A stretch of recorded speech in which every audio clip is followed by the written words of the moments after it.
Welcome back aking kaibigan. Ito pag-usapan at panoorin po natin ang napakagandang bakbakan doon sa Jones Cup. Philippines versus Ukraine, may nagdabog kay Abando at the same time napakagandang comeback ng ating team. So eto na mga kaibigan, masasaksihan po natin dito ang napakagandang bakbakan dito sa Jones Cup. Philippines, Ukraine, eto nga, strong group kaibigan, eto nangyari sa game nila. Simulan natin dito per quarter. Eto yung first quarter kaibigan, makikita natin magagaling din yung nakakalaban natin dito. Malalaki sila, ang gaganda dumepensa, talagang bardagulan din, katawanan, sabayan at may shooting din sa tres. So eto si Jordan Heading, napakatindi nung ginawa dito sa first quarter. Kaibigan, kung hindi ako nagkakamali, naka 18 points po siya sa first quarter lamang kaibigan. Grabe, nag-iinit talaga dito si Jordan Heading, makikita natin. So ito, ang isa sa ginawa niya rito, napakahirap na tira. Offhand niya, ginamit niya kanan doon. Hirap na kaibigan. So ito, another one, trust na naman kay Jordan Heading, talagang legit shooter talaga to. Elite shooter. Sana ma-invite ito next window ng Gilas. Pero alam ko dito sa kakatapos lang, tinawagan siya pero meron siyang obligation sa kanyang pamilya. So ito makikita natin, trust na naman kay Jordan Heading. Grabe mga kaibigan, 18 points nga. Kung hindi ako nagkakamali, isang quarter. Ilan ba yung kay Klay Thompson na isang quarter? Marami ata yun. Pero ito, napakadami na rin yung mga kaibigan. 18 points. So ayan, nakita natin si import naman to. Si Agi, makikita natin umupo sa era.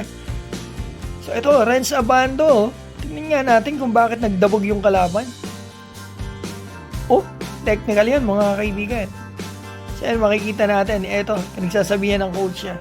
Kung hindi siya natuwa sa ginawang depensa ng ating kababayan na si Renz. Medyo matinik talaga dumepensa yun eh. So ito, makikita natin, jumper sa ating import, CJ Bacolod. Ala to, buong tatlong quarters, puro mintis, puro free throws yung kanyang mga puntos. Dahil na rin, ganda ng depensa at shooting ng kalaban mga kaibigan. Kita nyo naman, magagaling din yung nakakalaban natin dito. Medyo bumaba lang yung graphics natin dito ng konting oras mga kaibigan, pero pagtyagaan nyo na po at least kumpleto. So ito makikita natin, fast break kay Jordan Heading. Napakahirap naman nun, magical shot mula rito kay Jordan Heading. Paano pa ibubutat tayo mga kaibigan, hirap nun.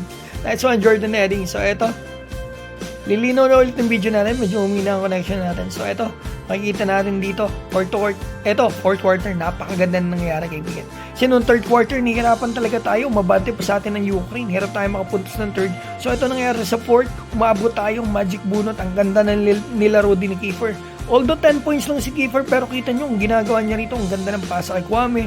Tapos may mga thrust pa siya, ang gaganda mga kaibigan. Solid talagang pinakita rin dito ni Kiefer. So yan, makikita natin yung shooting ng kalaban, mga matindi rin. Pero ang ganda rin ng depensa ng kalaban. Pero syempre, mas malakas ang strong group. Strong group nga natin yan, kaibigan. So ito, trust na naman ng kalaban. Ganda ng laban ha. So ito, Kiefer talaga, ang ganda ng buong talaga kay Kiefer dito. Ang ganda ng ginawa rito ng Kiefer Avena sa fourth quarter. Ito, last 2 minutes. Kiefer Avena, clutch basket, yun. Binabalik Kiefer sa 2 na lang ang lamang. Ito, Makula, nagalangan sa tres. Inatake, nice one, kaibigan. So ito, pamatay sunog. Talagang ito yung dagger, yung tres po ni CJ Bacolod. Kaya nakuha natin yung 4 na abante sa game na ito. At hindi na nakabangon yung kalaban. Kita nyo naman, tuwan-tuwa yung ating team. So, etong score, 82-74. Ito yung score natin para may idea tayo. Maraming salamat sa inyo mga kaibigan sa pagdaan sa aking munting channel. At eto, kung kayo may opinion, maaari po kayo mag-comment dyan sa baba. Maraming salamat po.